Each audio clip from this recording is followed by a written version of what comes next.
Unfamiliar, but hopefully they will be familiar the next time. Welcome to our next event of the series Russian Culture at Hunter, and it's my great pleasure to have the poet and professor Polina Barskova here, our author and her translator Catherine Chipiela, who is also a professor at Amherst College. So these are our guests from Massachusetts. Just a few words about the series once again. If you have not been receiving our emails and if you want to receive them, simply put your emails on the list over there and you will be getting them if you want to. We will have many more coming in the very near future. So in a week from now there will be another poet from Moscow, Maria Stepanova, and then in 9 days there will be a concert/film screening with a live performance by Psoy Korolenko at Lung Recital Hall, which hasn't been announced yet, but it will be as soon as this event is over.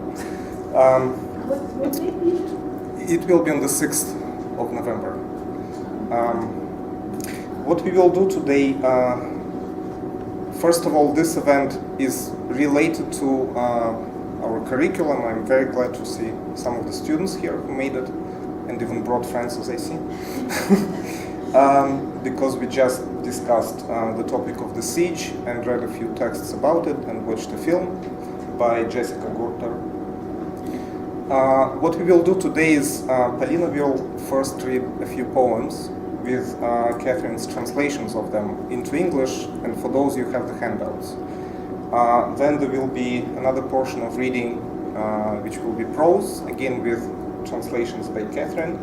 And then we will open the discussion about the translation. Our main question to discuss is how do we translate texts about this topic into a language that has never had this type of experience engraved upon it. This is just one of the topics, of course, we can expand and hopefully we'll come up with other questions, not less important. So join me in welcoming Polina and Catherine to Hunter once again. And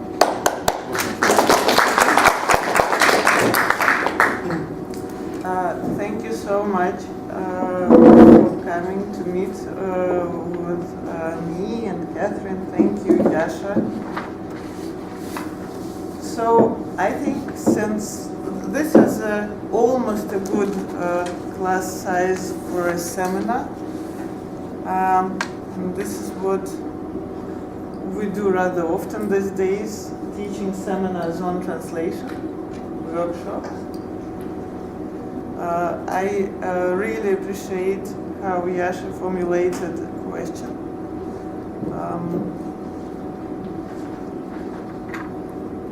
Given that the original question in the original would be how one writes this kind of experience, which is problematic enough, and I am always happy, or at least I pretend to be happy, to answer all kinds of questions about it. And at some point, happy or not, I think that many of these questions really help one in this kind of work. But then there is a counterpart, how one translates this kind of material. So, without long delay, we'll start reading. I'll read in Russian, and you'll start. Yeah, absolutely. Yeah. Okay, I also had a little statement I wanted to make at the beginning. So I was also very grateful to Professor Klotz for the question he asked, which I actually only encountered when I finally read the announcement for the event. But it really made me think differently about this matter of translation, and it reminded me of a statement by Joseph Brodsky, who of course you've worked on, who said in Less Than One, made the statement about the difference between Russian and English, so it speaks to this issue, even though he's not, strictly speaking, talking about translation. He said, "I regret the fact that such an advanced notion of evil as happens to be in the possession of Russians has been denied entry into consciousness on the grounds of having a convoluted syntax. One wonders how many of us can recall a plain-speaking evil that crosses the threshold saying, "Hi, I'm evil, how are you?" So that last sentence would be American syntax, right? Direct, simple, as opposed to a Russian convoluted syntax. This matter of syntax is going to matter, especially when we talk about Polina's prose, and I think it matters this way. Brodsky is suggesting, and this is something of course we can talk about, is suggesting that having had the kind of historical experience that Yasha mentions, the siege experience, and more broadly the whole experience of the Soviet regime, the Soviet era, is expressed in a complicated, indirect way, that there's a struggle to speak about it, right? The language is somehow implicated or saturated by that historical experience. He is, of course, not the first to talk about this. One critical take on this problem, it was articulated by the conceptualists, who were taking that language and trying to sort of simplify it to display its essential emptiness. So that would be a sort of minimalist approach to thinking about this matter of, I guess, a compromised Russian language. It seems to me that what Polina is doing is the opposite in a way. The way she approaches this matter of a language suffused with trouble, with trauma, or evil in Brodsky's language, is to dive into it, is actually to explore the language as it has been used by a range of people historically. How were they speaking about the experience? And this is linked, of course, to her research on the siege. When I speak about historical voices, I'm speaking about the materials Polina has been studying. Diaries from the siege, various kinds of testimonials, various kinds of documentary evidence. This kind of thinking creates a new kind of poem. It created a new kind of poem, certainly for Polina, a poem that is really about languages. Maybe not even so much about voices, but languages. She is representing in her poems different languages, and again, I believe it's part of an attempt to explore how we speak. How can we speak about historical trauma?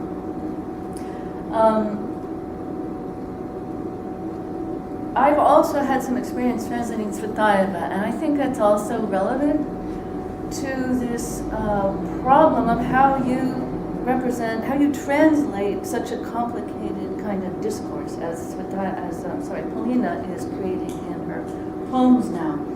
I think something similar happened with Tsvetaeva around the time of the revolution, when she started listening to history and bringing different voices into her lyric poems, sort of breaking them open to include all of these other social voices. Another thing that to me links what they're doing is that Tsvetaeva doesn't aspire to objectivity, although she does aspire, I think, to even-handedness. I see something similar in Polina, that there is a certain tone, a tone that I might describe as sardonic, that is very important to capture in these poems, these siege poems. Both Tsvetaeva and Barskova are allergic to hypocrisy, and they are merciless when they encounter it. And again, this seems like something that you must capture when you're translating this material. So our plan was to read two of these vocal performances, or two poems from this cycle, which is the best example of what I'm describing, which is the Leningrad Directory of Writers at the Front. So we chose two poems, which Polina will read and preface, I guess. So you have at the moment in front of you two texts which are part of the cycle, and it's another connected conversation question: what is a cycle? What is a cycle of poems? Which might be a rather curious question. It's something to start this conversation. It is something organized, coherent in some way, and the most as if naive attempt to say what kind of coherence we're talking about would be to say that it's connected to the type, which is справочник ленинградских писателей фронтовиков 1941-45, Leningrad Directory of Writers at the Front 1941-1945. As Catherine mentioned, and I will reiterate,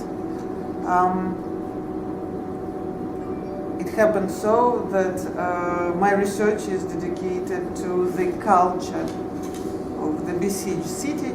Leningrad underwent the longest siege in the modern military history, 854 days. It's important and strange because on every monument in Leningrad you'll find 900 days, and this is how the documentary is called, but actually it's less. And there is something that irks me about this desire to make the number more round, since everybody in the city, believe you me, was counting days with certain precision. Or as several people attempted to call the published diaries, almost 3 years. So almost 3 years, Leningrad, the second largest city in Soviet Union, was cut off, rudely speaking, from the rest of the country. The rest of the country got the name of the big land, and Leningrad became small land, I guess. And during the first two seasons of this situation, the city basically was left with very little food, right? Basically no electricity. This in a way is enough at least to start this conversation, though there were other situations of radical famine in Soviet history. Some people argue that Leningrad and the siege was not the most disastrous, since we have both Ukrainian and Kazakh Holodomors, and still we don't know how, and we will never know how many people died. But Leningrad occupies a rather remarkable place in this list of disasters for a number of reasons. For example, because it was really very well described. It's a storied disaster, so to say. And that's where interesting part of this conversation begins, and this is where one would say this text is about. The poet, generously quoted by Catherine, liked to ask a question, I heard, after a poem. So what this poem is about? What is this poem about? Well, for example, about this very statement that the siege has been well described. At some point, when I began my research in the archives of Leningrad, Petersburg, St. Petersburg, whatever you prefer. And the word archive is also very important for what we're talking about here. I began finding texts which amazed me, impressed me by their qualities, and I began working on them, and at some point I decided, okay, I pretend to be a scholar here. I need some kind of scholarly book to help me out, some kind of spravachnik, directory. I want to be directed. There is something very pleasant, right, when somebody directs you. So I went to Publichka, to the public library in Petersburg, and checked out, I guess. No, I didn't check out. It's the справочная комната, so I just looked at it. This very book, справочник ленинградских писателей, where I understood with certain, awe that none of the people, writers, at whose diaries I was looking at the moment, was mentioned in this справочник, with one exception, obviously, of Olga Bergholz, about whom more later. And this difference, if you wish, of the worlds of information was the first irritant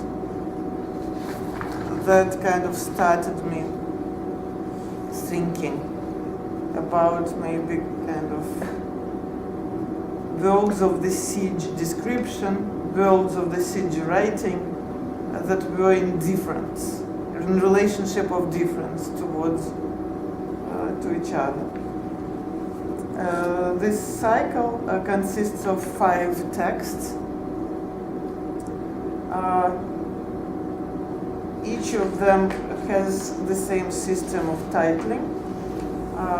Since we decided for certain reasons to give you number 2 and number 3, so basically each of them is titled with the initials of the writer, and then it's kind of difficult to describe what it is. I would say it's a theme, or maybe focus, something to pay attention to, maybe, when reading this text, when working this text. It's a hint, proposition, suggestion for a reader. For example, text number 2 is called OB, voice. Again, since we just established that it's nice to be directed, right? Maybe you are directed into oral relationship with this text. So since there are people, as I understand, for whom, let's read Russian first and then English, right? I endlessly appreciate that we have students here and courage of studying Russian is indeed courage. And also I want to tell you, to share my opinion, that poetry is foreign language, whatever. So listening to poetry, even if it comes through layers of strangeness, it's fine. It's not a useless exercise. Второе. О-Б. Голос.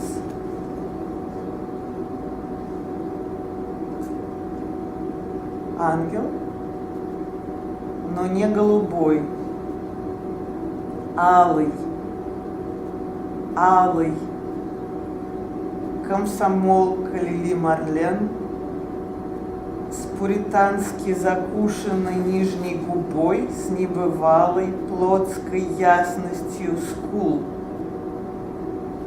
Во всем тебе удача. Только разве вот незадача НКВДшник выбивает из-под тебя стул, жирная лужа. НКВДшник выбивает из тебя дитя, но и от этого тремоло энтузиазма практически не убывает. 15 января. Жирный ледяной туман, стужа, Ты оставляешь в больнице юного нежеланного мужа умирать и запыхаясь, пыхтя. Тащишься на улицу Ракова мимо янтарных трупов и бирюзовых трупов. Ах, какой художник все это рисовал! Твой новейший миллионочек допрошает. Где ты была? Что бы об этом сказал Барков? Что бы на это ответил Зубов? Ну что ты такая? Ну что это на тебе? Какой бессмысленный машер, искусительный карнавал.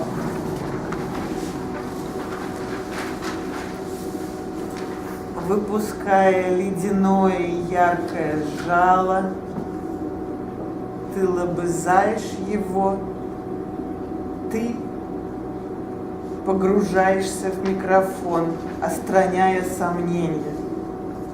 Не слишком ли быстро сюда бежала, покуда там от до ходил? Он нормально. Не слишком быстро. Твой высоконький голос проникает туда, куда другое ничто. Сестры, братья мои, дочки, матери, я восхищаюсь вами, насыщаюсь вами, утешаюсь вами, падая, падая, падая, падая, беспокоясь. Что это на тебе? Пальто Молчанова. А что у нас под пальто?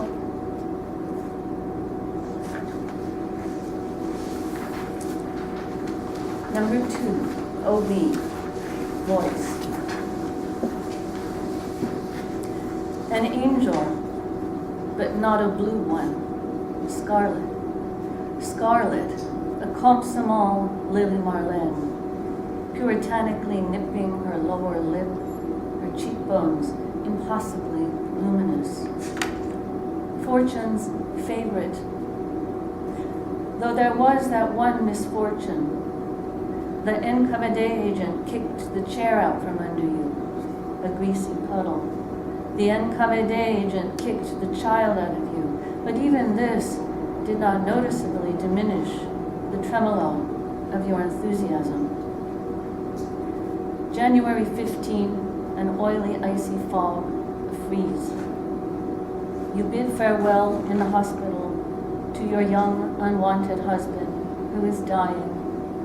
And hustling, breathless, you rush to the broadcasting studio on Rokov, past amber corpses and turquoise corpses. Ah, what artist rendered all this? Your latest heartthrob interrogates. You were where? What would Saad have said? What would Prince Potemkin think? What sort of person are you? And what's that you've got on? Such a meaningless, ma chère seduction extravaganza. Extruding a stinger of pure ice, you caress him, cozy up to the mic, dismissing all doubts. Did I race here too fast when there he's departing, arriving for good? No, it's fine, not too fast. Your falsetto voice then arises to join another void. My sisters, my brothers, daughters, mothers, you thrill me, fulfill me, you uplift me when I sink in dismay. What's that you've got on? Molchanov's overcoat. And what have we got underneath?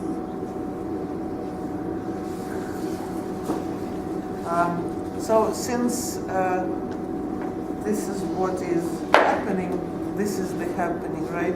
Reading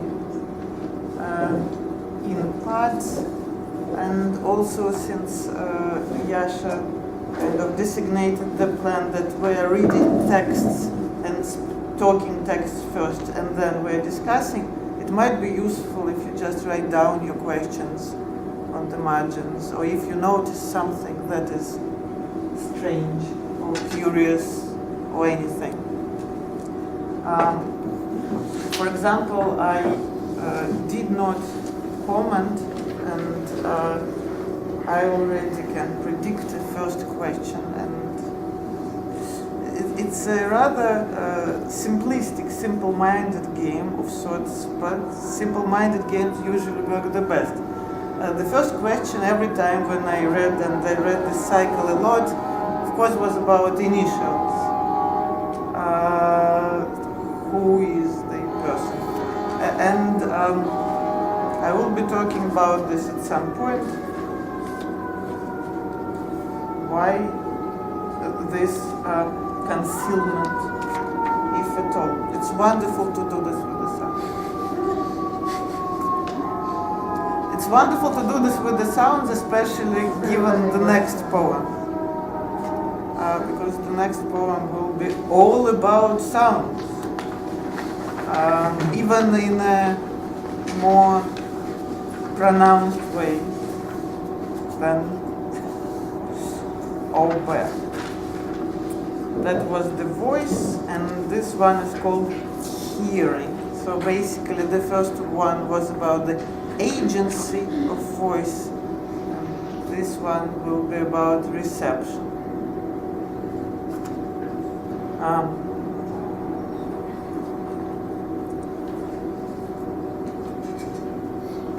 ВВ и ОМ. Слух.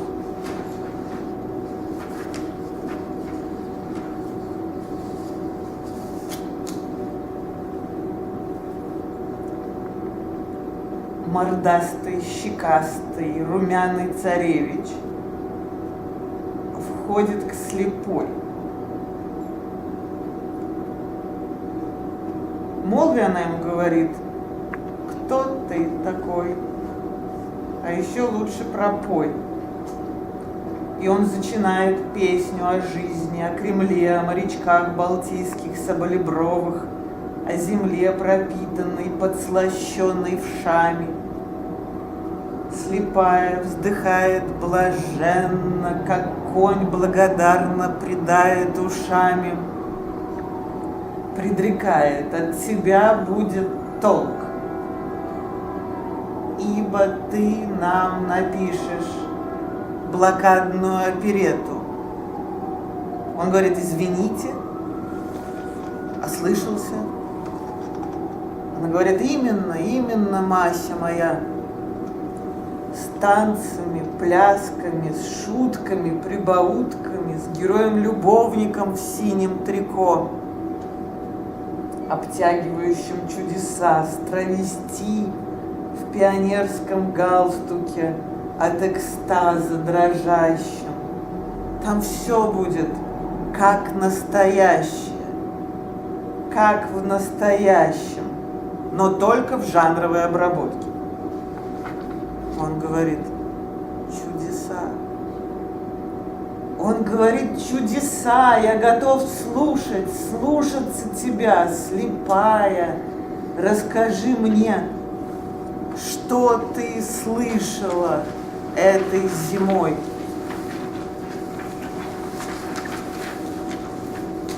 Слышала шорохи, запахи. Засыпая в смерть, слышала деликатное, несъедобное прикосновение крыс. Слышала краски, острую, сдобную вонь. Голубая, пахнет, как Михаил Васильевич. Синяя пахнет, как Елена Генриховна. Тень Гро, насмешницы с овечьим лицом, приходила сюда. Я слышала ее торжествующий топоток. Город звенел, скрежетал, шептал, щекотал. Каток на Елагина в детстве к шкафу прикручивались коньки, В шкафу лежала моя безумица Мулюшка. Я катала ее по Большому проспекту, там я оставила. Изродя точки, как мед, как шелк, как рыбий жир на нас текли арии Сильвы. Помнишь ли ты? Помню ли я? Помнишь ли ты? Помню ли я? Пусть это был только сон, но какой? Ла-ла-ла.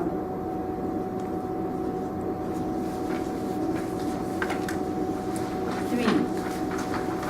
BB and OM. Hearing. The heavy-jowled, fat-cheeked, red-faced prince pays a call to the blind lady. Speak, says she. What sort of man are you? Better still, make it a song. He cranks up a song about life, about the Kremlin, about the black-browed Baltic sailor boys, about earth soaked, sweetened with lice. The blind lady sighs beatifically, like a grateful horse twitches its ears. She foretells, great things will come of you, for thou shalt write the operetta of the blockade. Excuse me, says he, did I hear you right? She says, yes, you did, my darling, with dances and prances, tricks and acrobatics, leading man in blue tights that tug across his marvels, a travesty in a pioneer necktie shaking in ecstasy.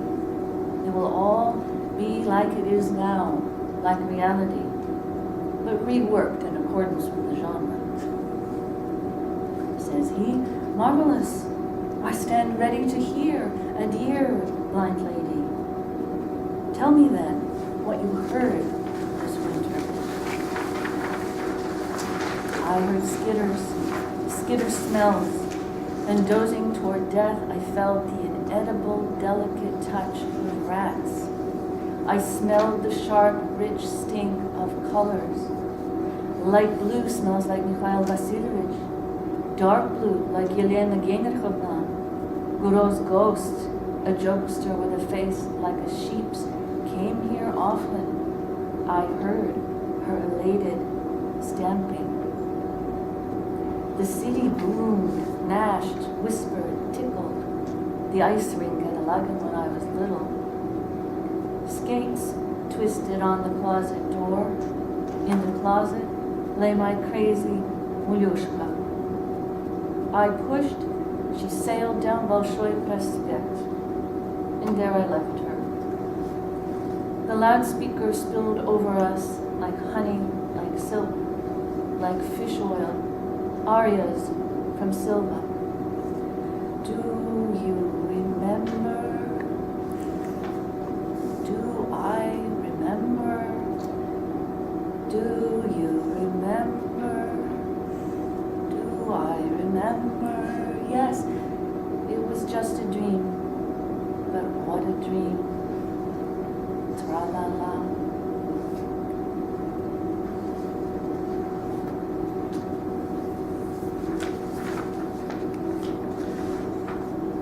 Should we move to what happened next?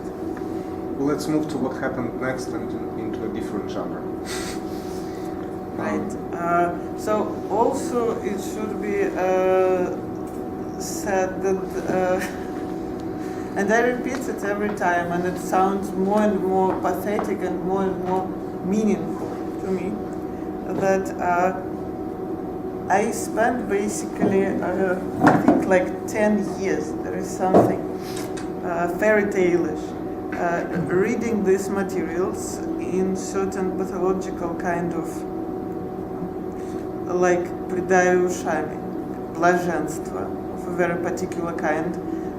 And I had some kind of contract with myself that I will never write my stuff about it, I won't write, which then meant I never will write poetry about this. I will do scholarship and I will publish primary sources. And I felt good about this. And then, of course, somewhat predictably, when I read this narrative now, I totally betrayed every promise and broke every oath. And I remember how it happened, just kind of in this awful physiological way. It began pouring. I began writing first poetry of which this is certain part, and then I began writing more stuff that, after endless conversations with friends and Kathy and critics and readers and people in these classrooms, I still call non-poetry, and I do not call prose. And this is a part of this conversation, I guess, that we're having, as we just said, только в жанровой обработке. So the question of genre, when creating some form of language of description, is rather important, because ironically at this point, with certain horror, I recognize that I wrote about the siege in not all the genres imaginable, but many. I still did not try that operetta, that vaudeville. And by the way, there were written in 1943 several vaudevilles about the siege in the city. And speaking about the genre characterization of the texts that were written in the city about the siege, one can hardly imagine a genre that wasn't involved. Частушки were written, comic little verse, epic novels were written, texts for postcards were written, operas were written, libretti. So, to what extent this thing that everything thinks of as unrepresentable was actually represented is remarkable, and continues amazing me. So I began writing this strange stuff that then became маленькая зеленая книжечка, which I must say I came to have some tender feelings for a number of reasons. Like one, especially if one is a Russian writer, cannot resist loving a scandal. Right? As also I think Brodsky said in his notes on Dostoevsky, that Russian literature grows from a good scandal. So this knижечка was expelled from a bookstore, from the biggest chain of bookstores in Petersburg, but absolutely, basically, people who expelled it never read this kнижечка. This is important. This should be noted. So every time when I kind of entertain myself with thinking that I stand there in a long line with likes or like of Baudelaire, Flaubert and Joyce, people who were accused of pornography. Strictly speaking, I wasn't accused of pornography, unfortunately. Though God knows I would love to be accused of pornography, but it's not that easy, believe me. Who was accused of pornography is the author of the illustration on the cover. Indeed, a remarkable writer and artist, Pavel Zaltzman, who spent the whole winter and spring, otherwise known as Смертная пора. Interestingly, it's a coinage that one finds a lot in the diaries. he was there in the city. He buried his parents, as many of my and our protagonists. Buried means unburied, of course. Means non-buried. This whole thing about оставила мулюшку на проспекте, they would just leave the family in the streets. So he was there, and then he managed miraculously to be evacuated to Alma-Ata, and there for the rest of his life he was creating these wonderful, strange depictions of what happened to him, what he saw during the siege. So when the book wasn't when the Limbach Press worked on his on the idea of how this book should look, they asked, whom do you want on the cover? And I immediately said Zaltman, because I am a huge admirer. And we did it, and we immediately heard back from our audience, so to say. So this, libellum, small book, is this non-poetry, strange essays or whatever they are, and a play, and a little play. And now this is a little bit. And then, since Kathy already was in business of working with this material, she said, she said, I will try to work with it. So Polina doesn't like to call this prose. It's really an interesting question. What is this genre? And I'm not sure how to answer that question, but what I see her doing here is it's continuous with the poems that she wrote about the siege, in that I still think that a central problem is how you speak, or maybe a more precise way, not just how you speak about the siege, but how does that experience of the siege work on your language? So going at it from a different direction. And I think a lot of her own poetics has evolved under the influence of this challenged language of these people trying to speak about their historical experience. In these essays, maybe one thing that brings it closer to prose is that there is a narrator. I see her thinking a lot in these essays about the relation between her own discourse, her own language, and the language of the people she is representing. So working that distance, there's a paradoxical way in which she's more present in this prose, though indirectly, than in the poems, because she's thinking hard about these other speakers and what her relation is to them and what her responsibility is to them. And so I pulled out this one passage, not in the materials we handed out, I just wanted to read it, it's very short, where I hear something like that meditation taking place. What is my relation to my subjects? In the white, pink night, the river Fontanka flows like tomato juice from a broken jar in a puddle, when actually it's your hands covered in blood.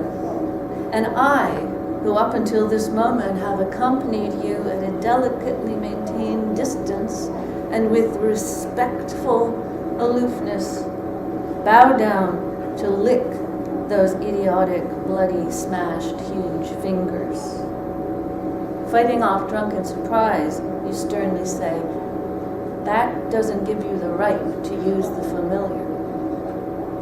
Now, we don't know who the you is. It's a surprise that she steps out of the text at this moment to speak in the first person, but I don't think it matters. what I see her doing here is imaging a relation to the historical victim, where that's your impulse. And as you've heard, her imagination and her writing is very physiological, very somatic. And so the way she depicts this moment of compassion and empathy is this licking the injury. But then she imagines the person she's attending to saying, drawing a line. That doesn't give you the right. So this question of what right you have to sort of participate in their experience is something that she's working in really interesting ways in this prose. To speak more precisely, and that's why we included this material on the handout, another thing that's going on here that's different from the poems is this: she doesn't have to turn around at the end of a line, verse, but she can keep going. And this is where the matter of syntax comes in. She really can go to town with the sentence, and the syntax is very convoluted. And again, to me, it's part of this dynamic of struggle to talk.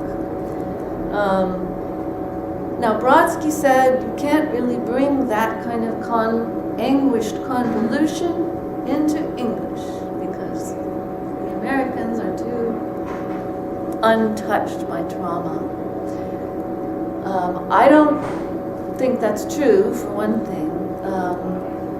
And I think what's happening currently in translation studies with a real emphasis on syntax and how important it is to try to stick close to syntax makes it feel not just possible but important to try to do that. So I tend to err on that side, especially in the first draft. I err on the side of sticking to her syntax, even though it's a shocking encounter for a lot of English language readers. There is a limit, of course, to how much you can do. And I just brought in the very first page of one of the pieces in this book. It's a piece about Vitaly Bianchi, who people in the room might know about. Yeah. So this is a test on many things. And so how old are you, basically? How old you are and think, right.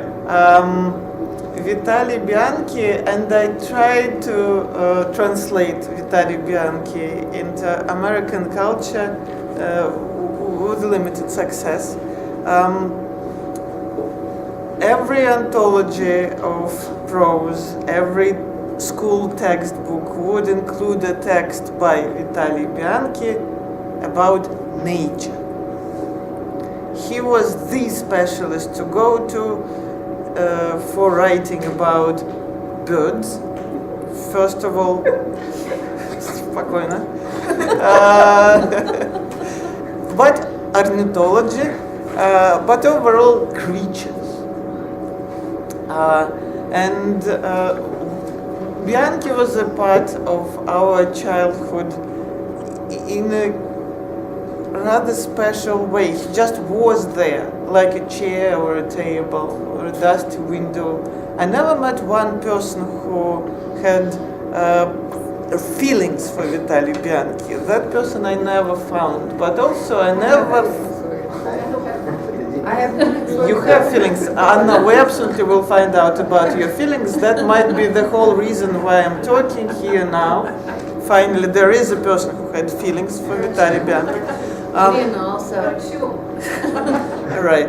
So, and somewhere, right, in the little room with, dusty toys and all this, he remained until the moment within this very never-ending siege research when I came to find a diary by Vitaly Bianchi, the Siege Diary.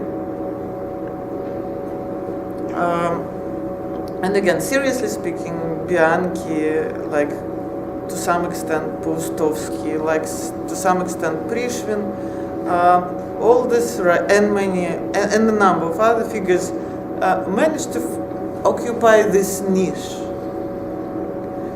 within Soviet literature and Soviet literature for children, particularly, where you feel somewhat protected from the Soviet fates or Soviet fata, if you wish, when you write about, birds and all that.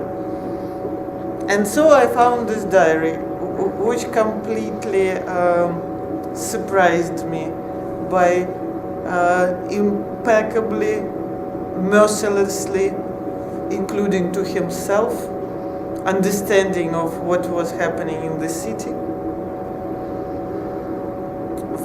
Very, I would say, observant and very harsh readings of what he saw there.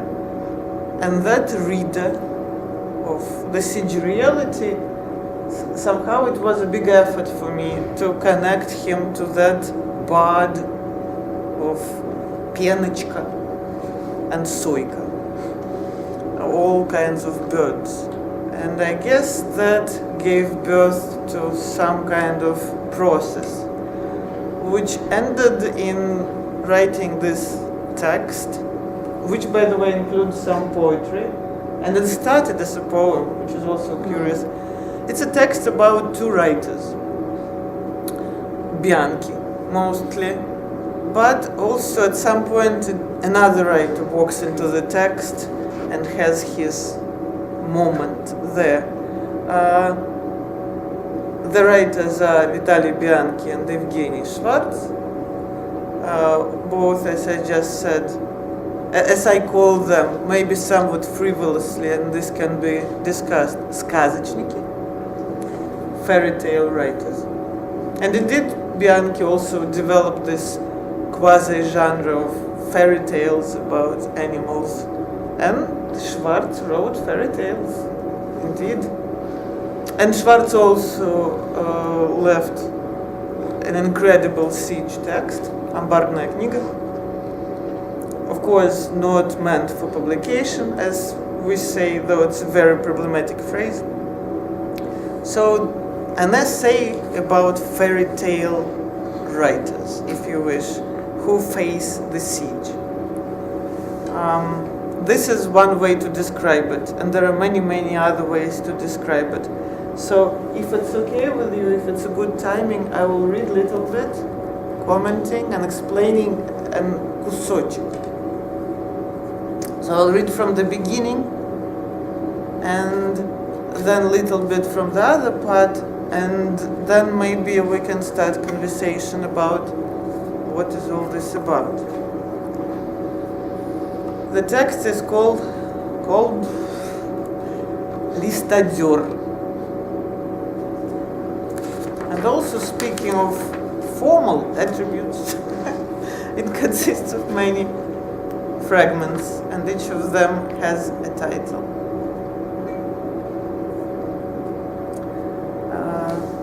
Где устраивают себе гнезда скворцы, для которых не хватило скворешин?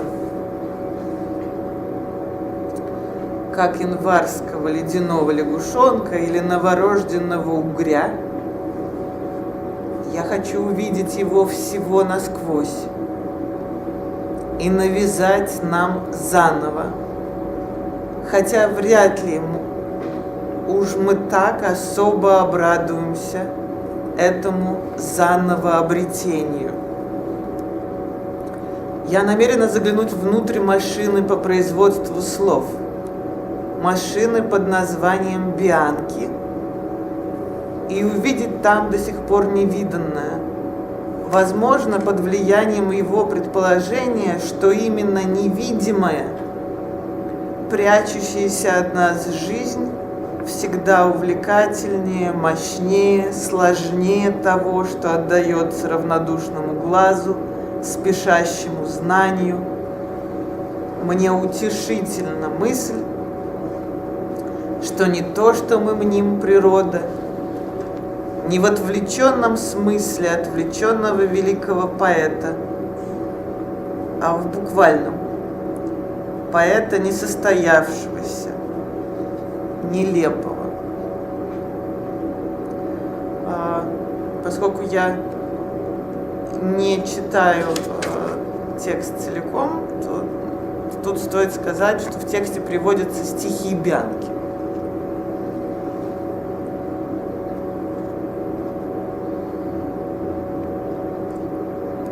А сейчас я прочитаю такой кусочек, чтобы дать вам понять на вкус, под названием «Записки орнитолога». Зачем Виталий Бианки поехал в блокадный Ленинград? Как туда попал? Нам объясняют невнятно. То ли помочь едой ленинградским товарищам, то ли поискать еды у ленинградских товарищей. Обе версии удивляют. То ли посмотреть, то ли себя показать, то ли себя наказать по возвращении. Слег и лежал. Записи в дневнике так и показывают. 6 апреля лежал, 7 апреля лежал, 8 апреля лежал. Однако все увиденное, услышанное хорошо записал и хорошо, то есть до самой смерти, спрятал. Берусь утверждать, что среди визитеров в блокаду натуралист-дилетант Бианки оказался писателем наиболее подходящим, чутким и методичным. То, на что смотреть было невозможно, осмотрел, категоризировал. При этом записки его, вполне опубликованные теперь, своего читателя, конечно, так и не нашли. Пронеслись очередным отвратительным залпом из 41-го, из тех, от которых, кажется, современники также пытаются увернуться, как их злосчастные предшественники пытались увернуться от снарядов на блокадных улицах, столь хорошо видных и известных немецкому летчику.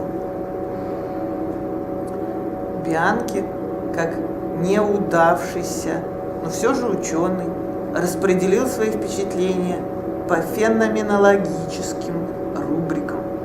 Блокадный стиль, блокадный юмор, блокадное бесчувствие, блокадная улыбка, блокадный язык, вид блокадного города, блокадное женское и, наконец, блокадные евреи. То есть за 2 недели он понял то, что нам еще только предстоит сформулировать, что блокада есть особая цивилизация со всеми чертами, присущими человеческим сообществам. Улыбаются здесь так-то, торгуют здесь так-то, боятся здесь так-то, а не боятся вот так. Шутят здесь так и здесь, что любопытно и полезно для нашего скрипта. Вот, они встречаются. Бианки цитирует Шварца как одного из главных блокадных шутников, при том, что Шварца вынудили покинуть город в декабре, и мы можем заключить, что шутки его дотянули в городе до весны, не растаяли. Впрочем, в городе вообще ничего не таяло.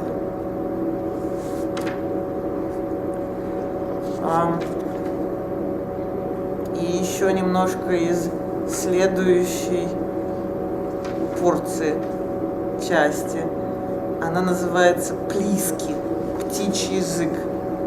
И Кэтрин попросила меня почитать отсюда, наверное, как бы, чтобы, надеюсь, что вы тут поймете, какую муку она переживает, это переводя.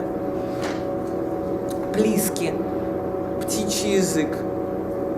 Вернувшись из мертвого города, он отлежался, покорябал нечто в тайном своем дневничке и опять принялся ходить в лес и там стоять, то с открытыми, то с закрытыми глазами, прислушиваясь, присматриваясь, всегда принюхиваясь. Мир, в котором обитает Бианки, нам чужд, слова его темны, и тем манки таким образом тревожат нас и все же имеют к нам отношение. Цитата. В сырых кустарниках появились синегрудые воракушки. пестрые чеканчики. На болотах золотистые плиски. Прилетели розовогрудые жуланы с пышными воротничками. Из перьев трухтаны появились, вернулись из дальних странствий погоныш и дергач. Зелено-голубые сизо-воронки. Цитата закрывается. Скажите мне, кто все эти твари? Что представляется вам в ходе предложения «прилетели розовогрудые жуланы»? Кто они? Совершенно очевидно и очевидно, что автор их всех придумал. Перед нами иная, чужая планета, порождение фантазии человека, не придумавшего убедительных причин обитать на той же планете, где живем и мы.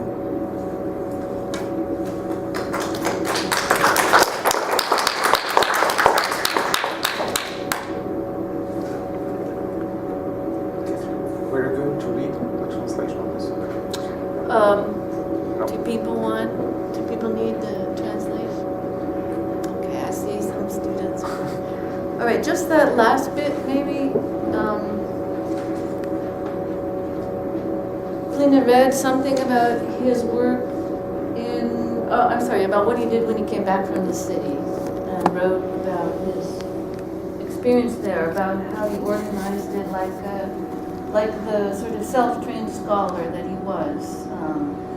He did this remarkable thing, which is to study it almost like an ethnographer. And this is an important word too, because at some point Polina characterizes herself as an ethnographer of the Lech, which is also something that she's doing in this work on the siege. She's studying the arts culture almost as a civilization.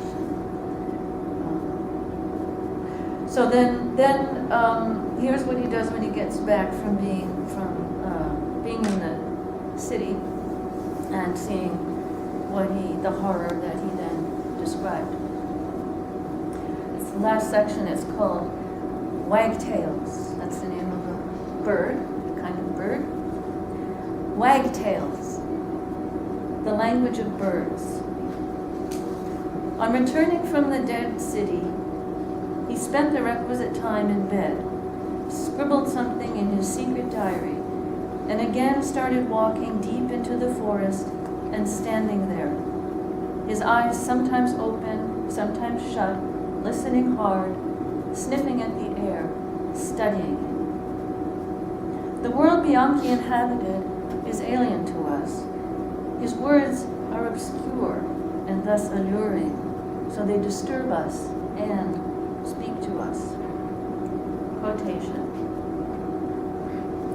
Blue throats and brightly colored stone chats have appeared in the wet bushes, and golden wagtails in the swamps. Pink-chested shrikes are here, with fluffy collars of rough feathers, and the landrail, the corn crake, the blue-green roller have arrived from distant parts. End of quotation. So tell me, what are all these creatures? What do we picture as we follow the sentence, the pink-breasted shrikes? What sort of impossible, absurd marvels? It is perfectly obvious, perfect and obvious, that the author made them all up. Displayed before us is some alien planet, born from the fantasies of a man who could not come up with a persuasive reason to inhabit his own planet.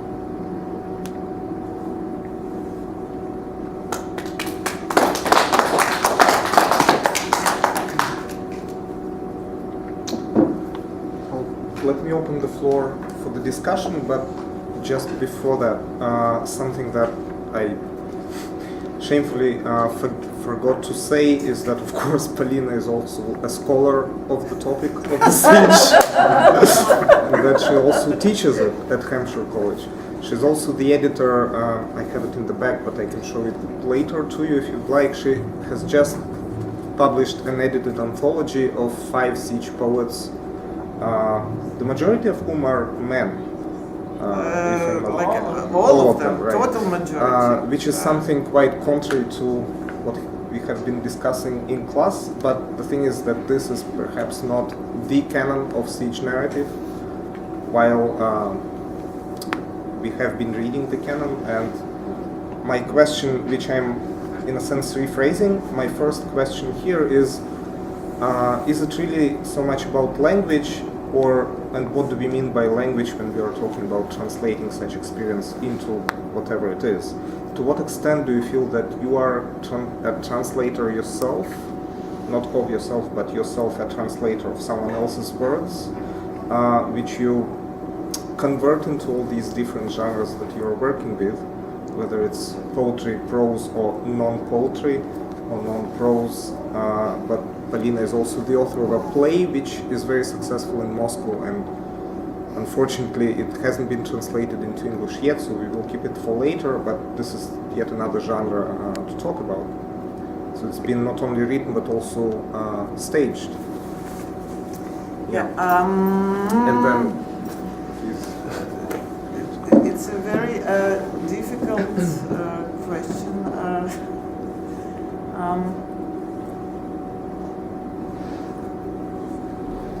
Going back to something Catherine said, and believe me, this is a procedure of unease when somebody operates on your text, right, next to you. But everything about our craft is a procedure of unease. So, this question that Catherine discussed of relationship and responsibility.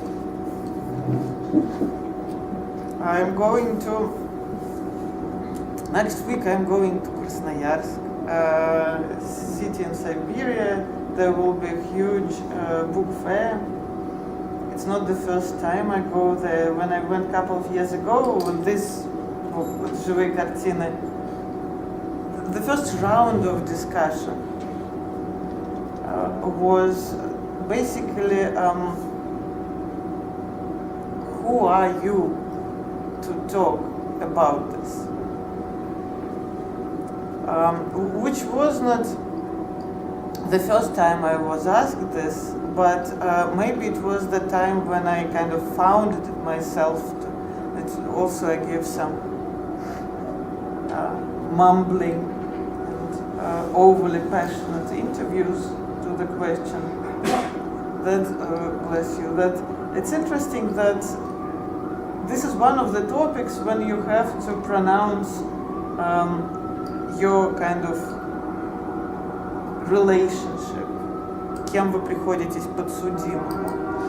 Right? What is your connection to the topic? And people ask you with some hope, like, were your grandfather and grandmother there? Like, did they die there? Maybe that would give you some right. My grandfather and grandpa were not there. I absolutely do not see that in order to write about something or to work about something, you have to have some kind of document. I understand that this is a very problematic, controversial topic, and there are many layers on which this topic is being discussed today in the United States and in Russia. I think in order to write about something, you have to want to write about something. Why do you want? Why do you want? Why do I write this? Right. Why do I want to write about this? Is I don't know. It fulfills me. Material, so it fulfills me sometimes I have this answer, sometimes another answer, sometimes a critic comes up with the answer of some brilliant psychoanalysis. I think, yes, this is why I want to write about it. And I think, no, this is completely silly, this is not. Sometimes around the play, there was this completely strange thing, right? Because I wrote about, I'm coming to some kind of point, believe it or not, there will be meaning in this answer. So I went to Moscow and I saw this little play, живые картины, tableau vivant, living pictures on the stage, and I saw characters whom I, for the lack of the better word, put together, talking to each other, moving on the stage. And this was really striking and very unpleasant and amazing. Especially for the reason that usually I write using other people's words. This is problematic. No, everybody does. Problematic in essence, there is a problem to be discussed. I use Bianchi's diary, and basically a lot of what you've just heard is montage out of Bianchi's writing. It's me, a woman in 2016, a courier between Amherst, Massachusetts, Petersburg, and sometimes, I don't know, Krasnoyarsk, reading this material and writing about this material. So I guess the interesting question is, how do we relate and how do we situate ourselves in relationship to words of this kind? In the play, it's an affair. It's a play about love. It's also a play about love to the Государственный музей Эрмитаж. There are two characters, художник и искусствоведша, an artist and an art critic. She was a star of art criticism, if it's possible at all. I think it's a problematic coinage. Tony Zergina, Antonina Zergina. His name was Moisei Vakser. The most important artists and art historians of the moment thought that he would be the next NN, you name it. And since he died at the age of 25, and most of what he did disappeared, he never became the next NN. But it's an interesting and interesting story, but we have some remains of their siege documents. Letters и кусочки его дневничка, fragments of his diary. So, for example, the play is built out of that. So one can say, and again, since the genre nature of this has been widely discussed, that I like calling this reconstructions, historical reconstructions. So when something, when you find, I am a failure philolog classic. My first education is in классическая филология, so I can fake a little bit of that discourse. So if you find somewhere на раскопе in a working archaeologically, like a marble piece of a finger, then what you do, then you sketch the whole hand. Your sketch, what relationship it has to that little piece of finger that is thousands years old? Question. We have like 3 pages of Moisei's diary. I show in the text that this is the real thing, and everything else is my thing. It is for a reader to decide whether he, she, they want to see the full sketch, whether they отвергают, deny, reject, science and biology, reject my reconstruction. But I am into this business of reconstruction. And another thing, of course, when I sat there in something that, again, what is that thing that many times stronger than embarrassment? Observing on the stage, actually rather wonderful actors trying to become these historical characters. I thought that, well, if nothing else, I tried in some endlessly strange way to bring what remains of them back to life for an hour and a half.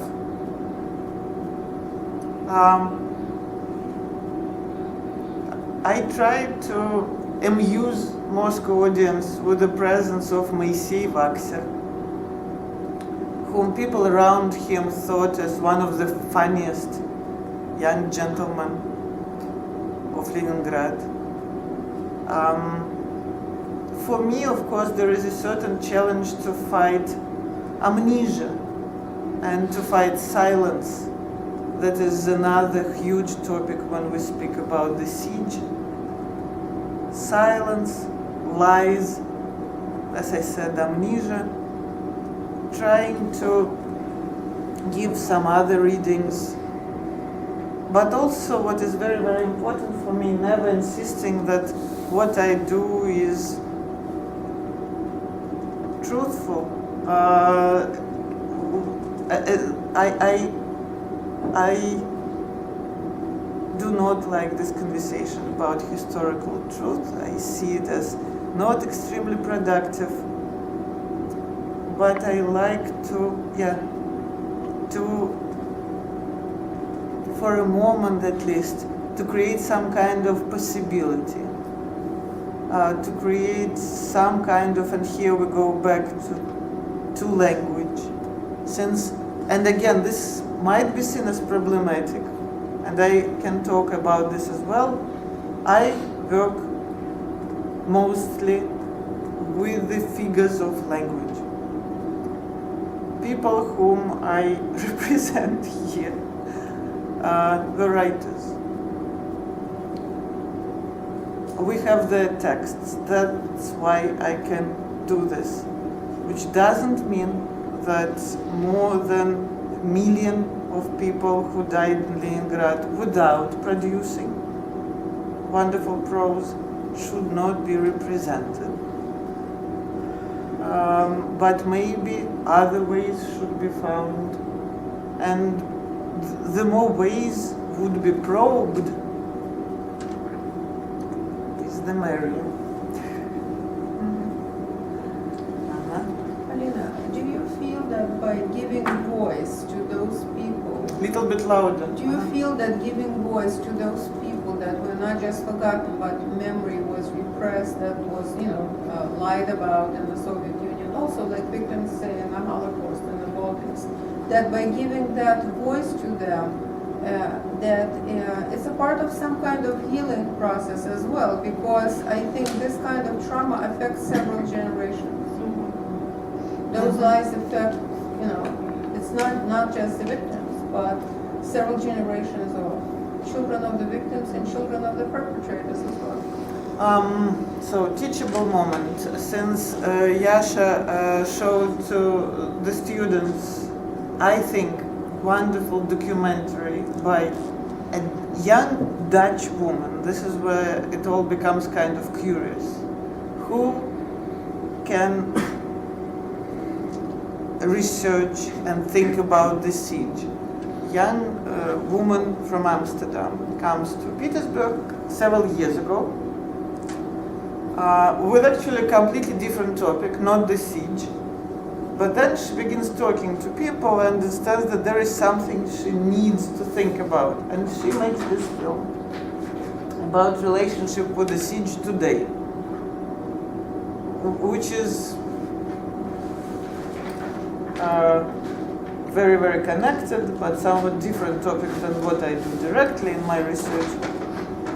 So the main thing that we see in this documentary, how nobody knows how to talk about this. And that she manages to register it in camera. This is remarkable, I think. For example, there is a moment when an old lady, smart, sharp, difficult, and her husband are trying to talk to Jessica about the experience and to show photographs, whom, as one understands, they didn't show to many people. And basically what is interesting about the photographs, which you will also see, they're shown to the camera for a moment, we see this woman 60 years earlier, her dystrophic face for a moment. She's very, very, very thin. Yeah, emaciated, thank you. And then in that very room, there sits a son of this couple. It's one of those situations.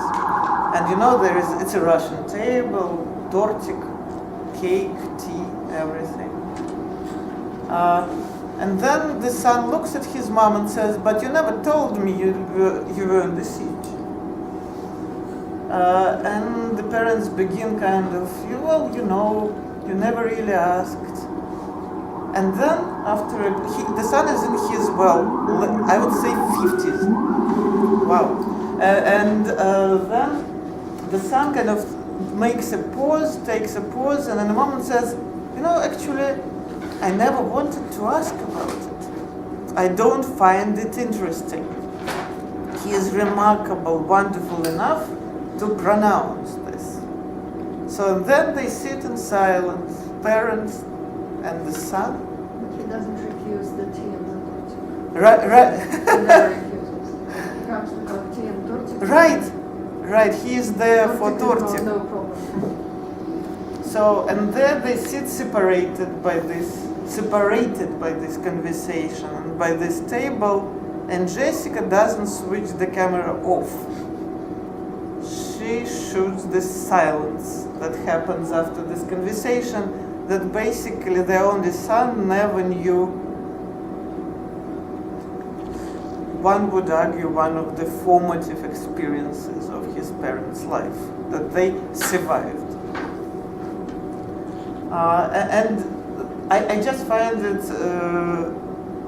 remarkable that we have a document of what Anna Halberstadt just said. We have a document of silence. To document silence, one would think, takes wit. And of course, I absolutely agree with you that as long as we, who is this we the Russians, as long as we do not work on finding some kind of language of talking about events like this, of which there are dozens, we would have precisely what we're having in Russia today, which comes not as surprising, upsetting, shocking, or unbelievable, but absolutely predictable, and so on. And this whole hysteria, propaganda thing. Years ago, when I started working on the siege propaganda, and would talk to my friends about the siege Soviet propaganda, they were like slightly amused. But now, when it turns out that events of that war, events of that siege, events of these battles are being reused in the new propaganda, and the same devices are being used that were used then. Suddenly, it becomes not only a question of some kind of dusty history. For example, so the first poem, Obe, it's the only initial that is recognized, more or less, because it's Bergold, Olga Fedorovna Bergold, the muse of the besieged Leningrad, the most popular poet of the topic. And the whole voice thing is about radio. right? So there is no newspapers, with a couple of interesting exceptions to this story. Or nobody can get the newspapers. In order to get the newspaper, you have to walk to Nevsky, where newspapers were put on the special stand. But who can walk to Nevsky, right? It's like 6 hours one way from something like Narvskaya or Moskovskaya gates. So it's all about radio. And Bergolz indeed basically daily reads her poetry or essays or comments. So she becomes the voice of the siege. Again, what is interesting that now we are finding that last year her diary was published, and we find that this triumphant voice of the future victory was endlessly more problematic, and it's a hugely interesting topic. But one thing I want to say that we also know now that there were two systems of broadcasting. There was the siege broadcasted for Moscow and the big land. And there was the siege broadcasted for Leningrad. So one person, like I'm really mesmerized imagining this. So you write text about what happened in Leningrad today for somebody who sees that the city is covered with dead bodies and so on and so on and so on. And then you drink some hot water with sugar, smoke, and right there you would write a text about what happened in the city for Moscow, which was about number of tanks that